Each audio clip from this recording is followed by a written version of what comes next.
Selamat pagi jemaat yang terkasih dalam Tuhan. Pagi ini tanggal 8 Agustus 2021. Kita berjumpa kembali dalam ibadah online. Kita patut mengucap syukur karena meskipun kondisi saat ini tidak memungkinkan bagi kita untuk bertemu secara fisik, tapi Tuhan masih memberikan kesempatan untuk berbakti.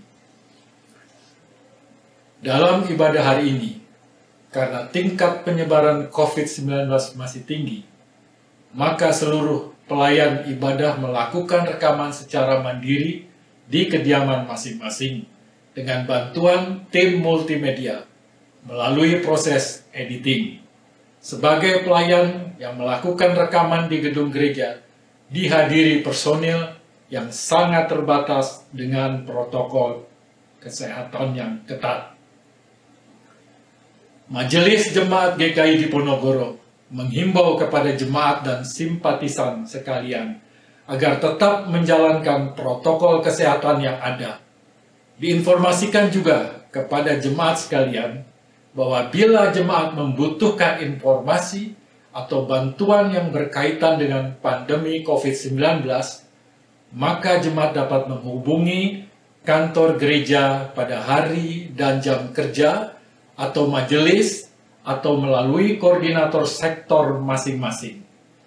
Marilah kita sama-sama menjaga kehikmatan ibadah ini.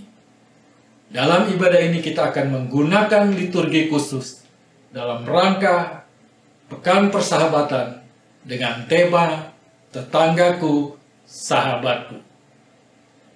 Marilah kita masuk dalam ibadah. Pada umumnya, setiap orang memiliki tetangga dan hidup bertetangga. Sementara orang bilang bahwa tetangga adalah sahabat kita yang paling dekat. Ketika kita membutuhkan bantuan, tetangga adalah orang terdekat yang dapat menolong. Firman Tuhan mengatakan, lebih baik tetangga yang dekat daripada saudara yang jauh.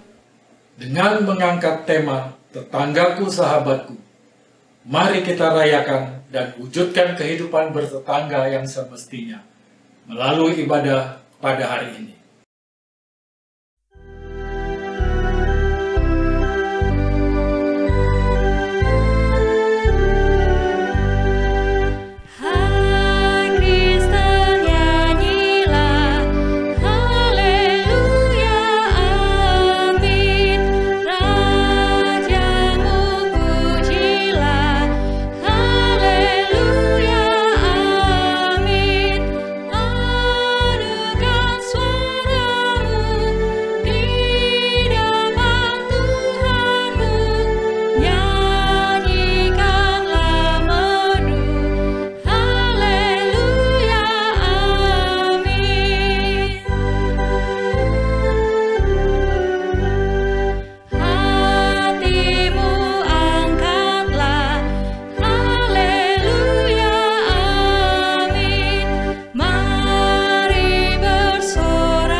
Kebaktian minggu kedua dalam Pekan Persahabatan ini berlangsung di dalam nama Bapa, Putra, dan Roh Kudus.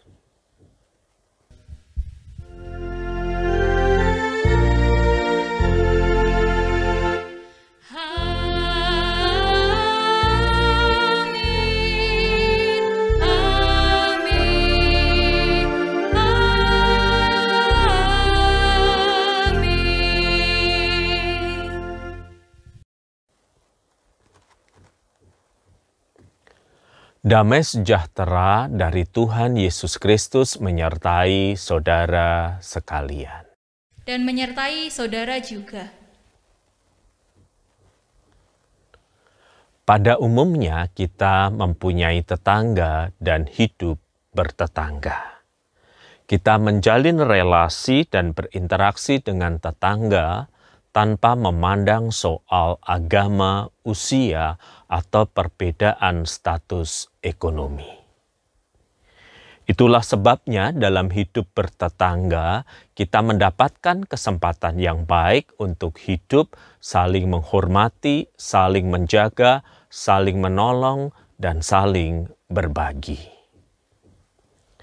Firman Tuhan di dalam 1 Yohanes 3 ayat 17 hingga 19 mengatakan, "Barang siapa mempunyai harta duniawi dan melihat saudaranya menderita kekurangan, tetapi menutup pintu hatinya terhadap saudaranya itu, maka bagaimanakah kasih Allah tetap hidup di dalam dirinya? Anak-anakku, marilah kita mengasihi, bukan dengan perkataan atau dengan lidah, tetapi dengan perbuatan dan dalam kebenaran."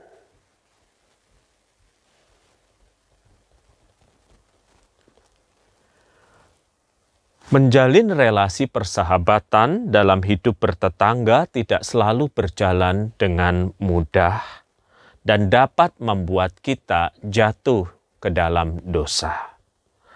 Salah satu hal yang menjadi tidak mudah adalah ketika kita tidak mau melakukan kebaikan, padahal kita mendapatkan kesempatan dan sanggup untuk mewujudkannya. Firman Tuhan di dalam surat Yakobus pasal 4 ayat 17 mengatakan, "Jadi jika seorang tahu bagaimana ia harus berbuat baik, tetapi ia tidak melakukannya, maka ia berdosa." Mari kita berdoa untuk mengakui segala dosa dan kesalahan kita.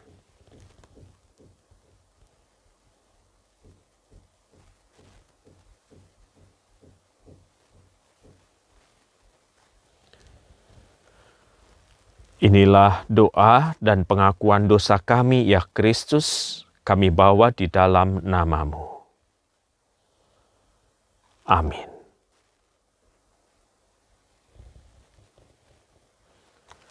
Hidup bertetangga menggambarkan arti penting sebuah kedekatan. Dalam relasi dengan Tuhan, kita percaya bahwa kedekatan dengannya memberi kita rasa damai, tentram, dan aman. Kita bersyukur bahwa Tuhan sendiri selalu mau dekat dan mendekatkan diri kepada kita. Firman Tuhan di dalam Mazmur 145 ayat 18 mengatakan, "Tuhan dekat kepada setiap orang yang berseru kepadanya, pada setiap orang yang berseru kepadanya dalam kesetiaan."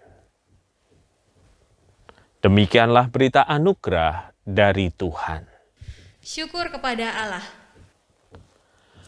Salam damai untuk kita semua, dan biarlah hidup kita menyatakan damai Tuhan itu bagi sesama.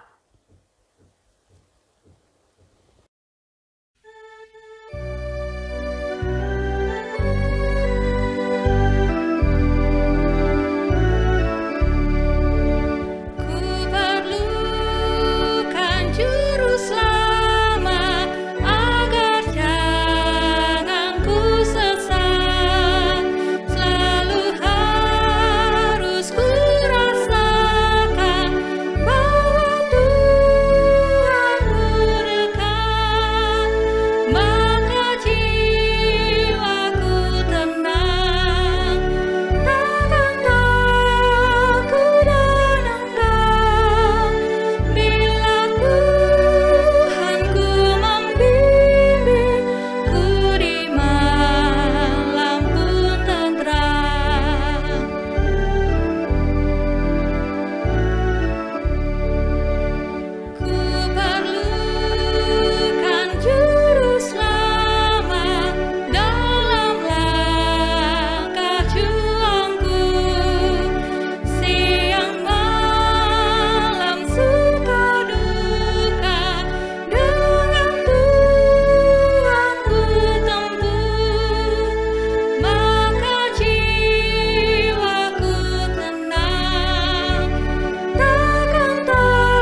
Mari kita berdoa untuk pembacaan firman Tuhan. Berbicaralah kepada kami ya Tuhan ketika firman-Mu dibacakan, agar kami mengerti kehendak-Mu dan apa yang kami mengerti itu mengubah kehidupan kami. Amin. Pembacaan firman Tuhan akan dibacakan dari Lukas pasal yang ke-10 ayat 25 hingga ayat yang ke-37. Lukas 10 ayat 25 hingga 37. Pada suatu kali berdirilah seorang ahli Taurat untuk mencobai Yesus, katanya, "Guru, apa yang harus kuperbuat untuk memperoleh hidup yang kekal?" Jawab Yesus kepadanya, "Apa yang tertulis dalam hukum Taurat? Apa yang kau baca di sana?"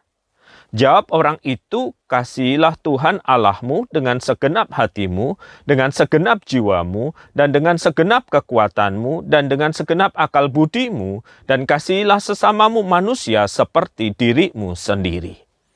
Kata Yesus kepadanya, "Jawabmu itu benar, perbuatlah demikian, maka engkau akan hidup." Tetapi untuk membenarkan dirinya, orang itu berkata kepada Yesus, "Dan siapakah sesamaku manusia?"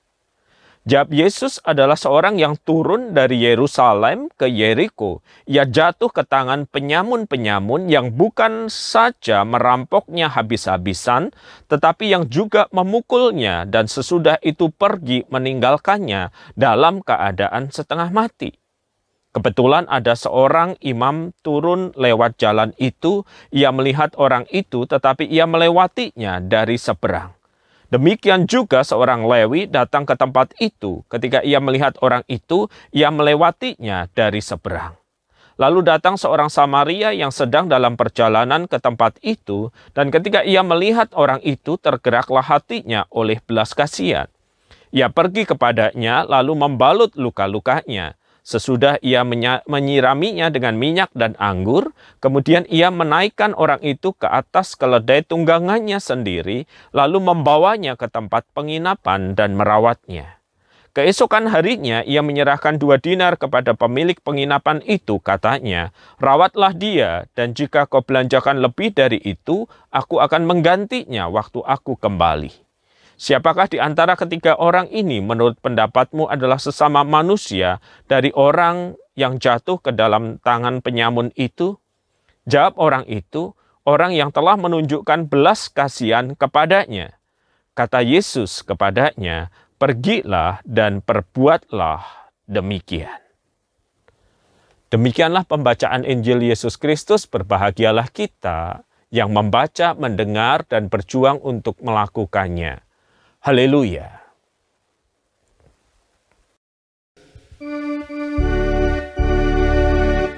Haleluya, haleluya,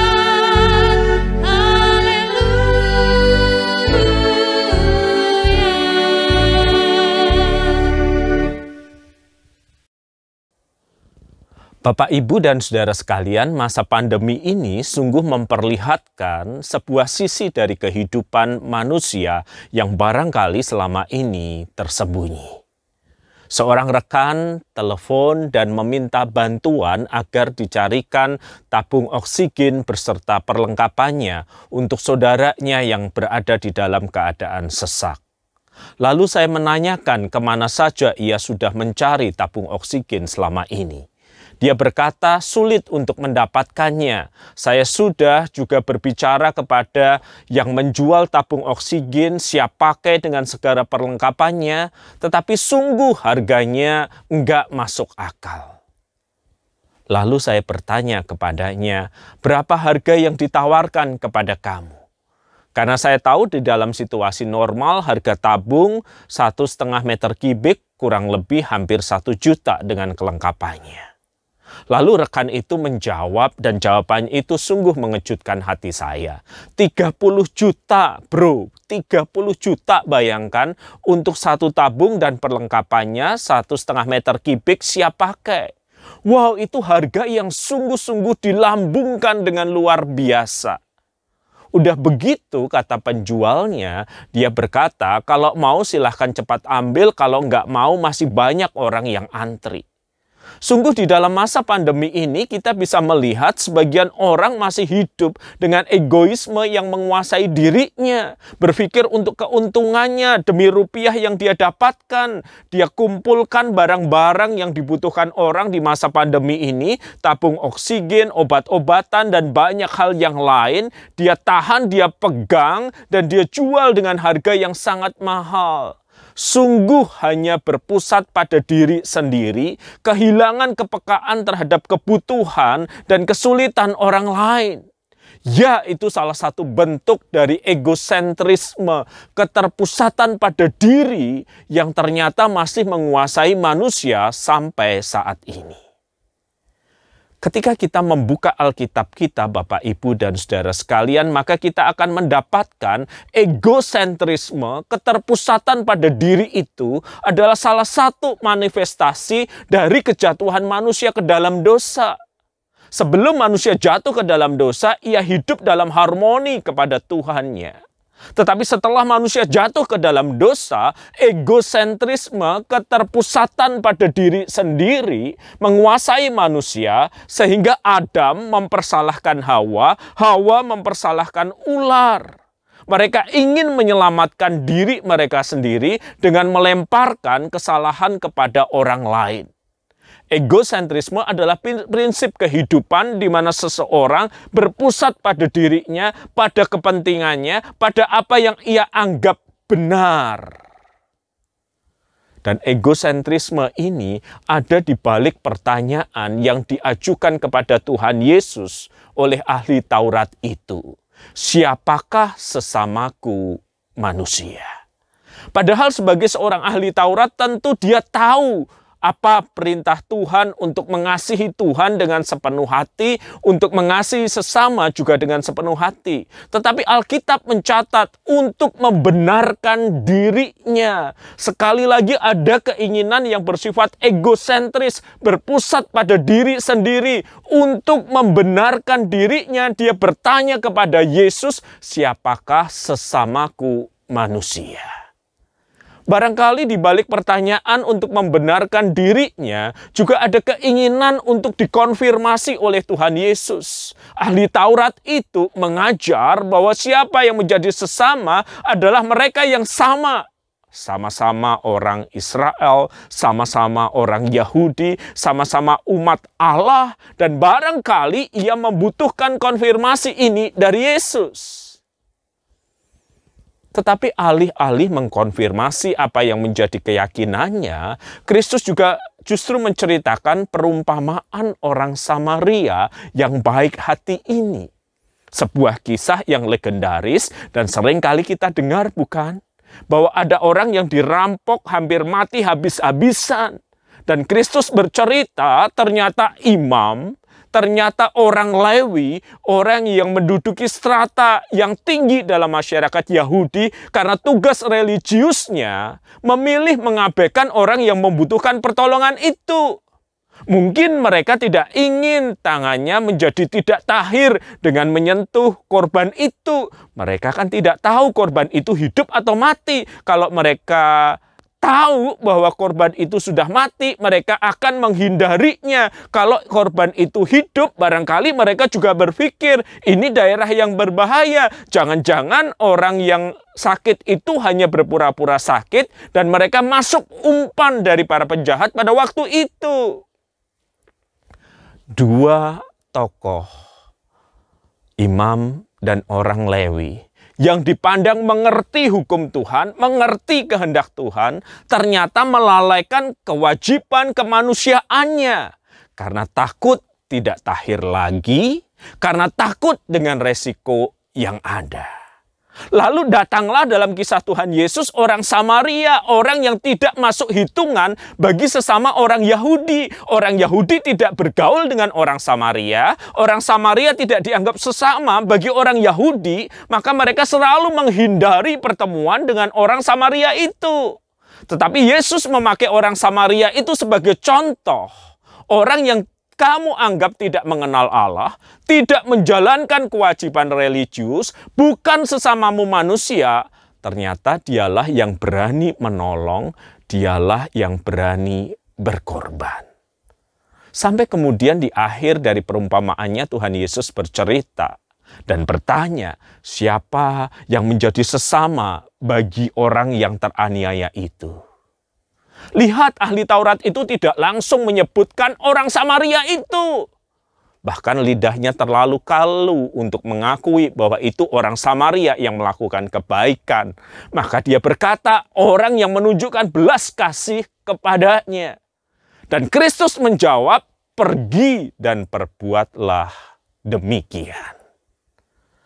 Bapak, Ibu, dan Saudara sekalian, lewat kisah ini Kristus ingin mengajarkan egosentrisme, keberpusatan kepada diri sendiri, sebagai salah satu manifestasi dari dosa, akan melumpuhkan seseorang untuk menolong, untuk memperhatikan, untuk merawat orang lain yang membutuhkan pertolongan.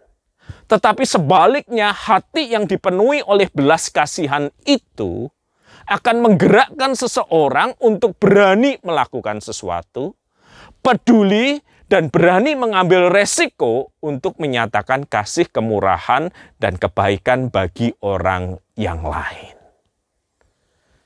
Ya, Bapak, Ibu, dan Saudara sekalian, manusia selalu bergumul dengan egosentrisme ini.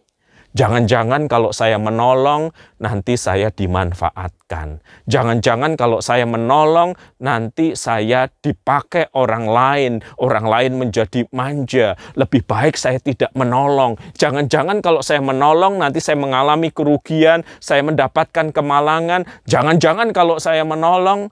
Dan pikiran seperti ini yang berpusat pada diri sendiri tidak pernah akan mewujud dalam belas kasih kepada sesama. Bapak, Ibu, dan Saudara sekalian, Kristus yang kita yakini sebagai Tuhan dan Juru Selamat menunjukkan sebuah kehidupan yang melampaui egoisme diri itu.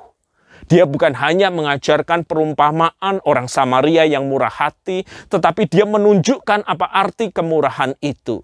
Dia meninggalkan kemuliaannya di surga demi menebus Anda dan saya, orang yang berdosa ini. Dia menanggalkan segala kemuliaannya menjadi manusia, hidup sebagai hamba yang taat dan mati di atas kayu salib itu. Itu sebabnya sebagai orang yang telah merasakan kasih karunia Allah, kasih karunia itu harus bertakhta di dalam hati, bukan? Menyingkirkan egoisme diri itu, bukan? Dan ketika kasih karunia itu bertakhta di hati, maka kita akan melihat Kristus dan mewujud nyatakan Kristus bagi sesama yang membutuhkan. Mungkin kita bertanya, Pak, tapi kadangkala kan ada orang yang memanfaatkan kebaikan orang lain. Orang itu jadi bergantung, orang itu jadi manja, dan orang itu akhirnya juga merugikan dan merepotkan kita. Saya mengerti keberatan dan pertanyaan Bapak Ibu. Sewaktu masih baru di Surabaya, saya pun pernah mengalaminya. Ada orang mengatakan anaknya sakit di rumah sakit tertentu dan membutuhkan biaya untuk operasi. Saya berikan jumlah uang yang cukup besar. Pada waktu itu internet belum semudah dan segampang sekarang. Sehingga keesokan harinya saya bertanya kepada rekan-rekan di mana rumah sakit itu. Mereka mengaku tidak pernah mendengar rumah sakit itu di Surabaya. Alamatnya yang diberikan pun alamat palsu. Ingat, ini terjadi pada tahun-tahun di mana akses internet belum semudah sekarang. Kesimpulannya jelas, saya tertipu. Orang itu menipu saya, memanfaatkan kemurahan hati sekaligus kepolosan saya. Dengan nada yang marah saya berkata kepada seorang senior, kalau begini lain kali saya nggak mau menolong lagi. Dimanfaatkan, ditipu orang, sakit sekali. Tetapi senior itu berkata, jangan biarkan perilaku orang lain mendefinisikan perilakumu. Kalau yuyu semacam kepiting yang hidup di sungai, di air tawar, hanya bisa untuk mencapit karena dialah yuyu atau kepiting itu. Tetapi kita sebagai manusia tidak harus membalas juga dengan mencapit atau mencakar atau menghancurkannya. Ya, poinnya jelas. Jangan biarkan perilaku orang lain yang buruk mengubah perilaku kita yang baik. Jadi tidak ada lagi alasan untuk mengatakan tidak kepada seruan permintaan tolong orang lain. Kita punya hikmat untuk mempertimbangkan dan memeriksa, tetapi lebih daripada itu, ketika Kristus ada di dalam hati, kita akan melakukan seperti yang Kristus lakukan. Membagi diri dan kehidupan bagi mereka yang membutuhkan. Saudara, mari tengok apa yang bisa kita lakukan di masa pandemi ini. Barangkali kita bisa berkirim makanan bagi mereka yang sedang isoman. Barangkali kita bisa memberikan saran atau obat-obatan tertentu, membantu mereka mencarikan apa yang mereka butuhkan. Ya, tidak perlu terlalu jauh tetangga kiri dan kanan kita, komunitas kita di gereja dan masyarakat. Lihatlah dengan mata seperti Kristus, mata yang penuh belas kasihan, dan bukan dengan egosentrisme yang mengemuka, yang justru hendak mencari keuntungan bagi diri sendiri. Lihat dengan mata belas kasih seperti Kristus, maka kita akan melihat ada begitu banyak yang bisa kita lakukan bagi tetangga, bagi komunitas di gereja, bagi komunitas di sekitar kita. Dan perilaku itu menunjukkan sungguh kita berjalan di belakang Kristus, Tuhan dan Juru Selamat kita. Selamat hidup bertetangga. Selamat melihat orang lain bukan di dalam egoisme, tetapi melihat orang lain dengan penuh belas kasihan seperti Kristus melihat mereka. Amin.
Marilah jemaat dengan sikap sempurna, bersama umat Allah di masa lalu, mengingat pengakuan pada baptisan kita, menurut pengakuan Imam Rasuli demikian.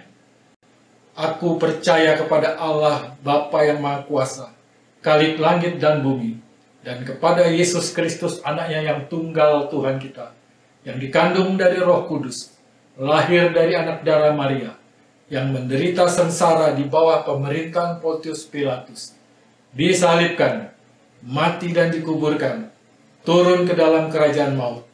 Pada hari yang ketiga, bangkit pula dari antara orang mati, naik ke surga, duduk di sebelah kanan Allah Bapa yang Maha Kuasa. Dan dari sana ia akan datang untuk menghakimi orang yang hidup dan yang mati. Aku percaya kepada Roh Kudus, gereja yang kudus dan am, persekutuan orang kudus, pengampunan dosa, kebangkitan orang mati, dan hidup yang kekal. Amin. Saudara-saudara, mari kita menaikkan doa syafaat kita.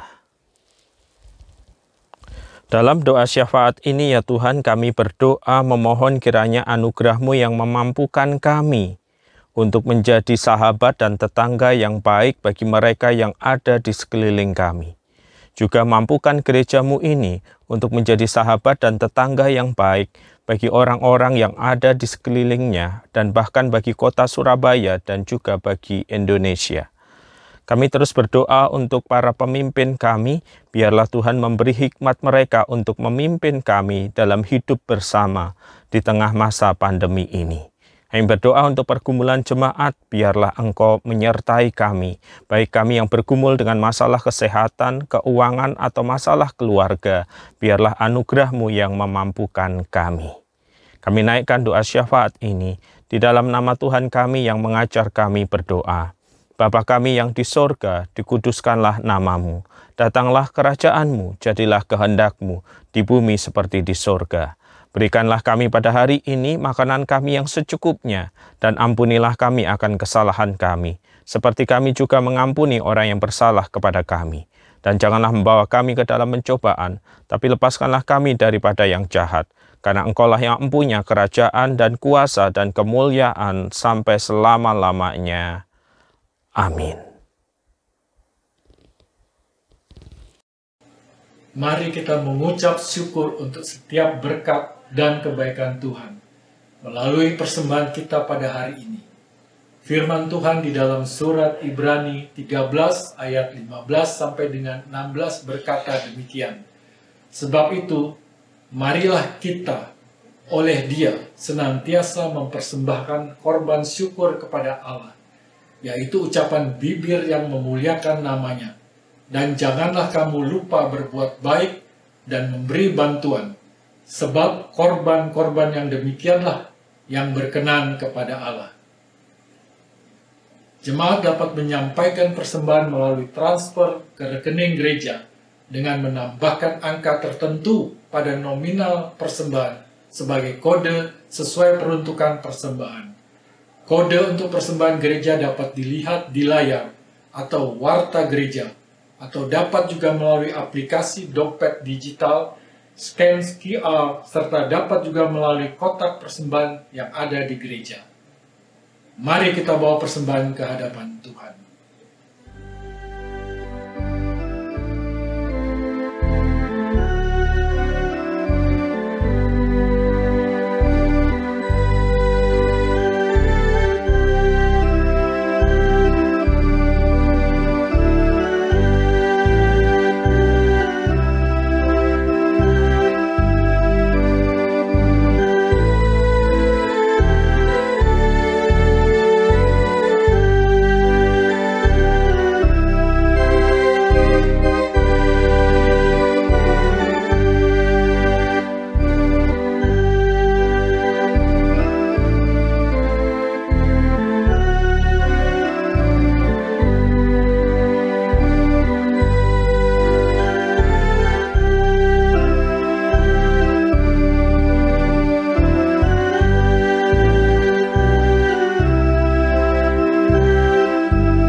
Jemaat diundang untuk bangkit berdiri.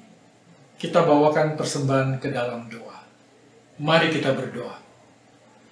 Bapa yang baik, kami mengucap syukur atas berkat dan pemeliharaan-Mu. Dalam rasa syukur ini, kami membawa persembahan kami. Ajarlah kami supaya kami dapat meneladani anak yang mempersembahkan bekalnya bagi pekerjaan Tuhan, agar kami dapat juga mempersembahkan hidup kami bagi kemuliaan Tuhan. Dalam nama Tuhan Yesus, kami berdoa. Amin.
Memiliki tetangga yang baik adalah harta yang berharga. Syukur kepada Allah. Jadilah pelaku firman Tuhan dalam hidup bertetangga. Kini dan selamanya. Arahkanlah hatimu dan terimalah berkat Tuhan. Anugerah Tuhan Yesus Kristus, kasih setia Bapa di surga, di dalam persekutuan dengan Roh Kudus, memberkati saudara dan kehidupan bertetangga saudara sampai kedatangan Kristus kembali di dalam kemuliaannya.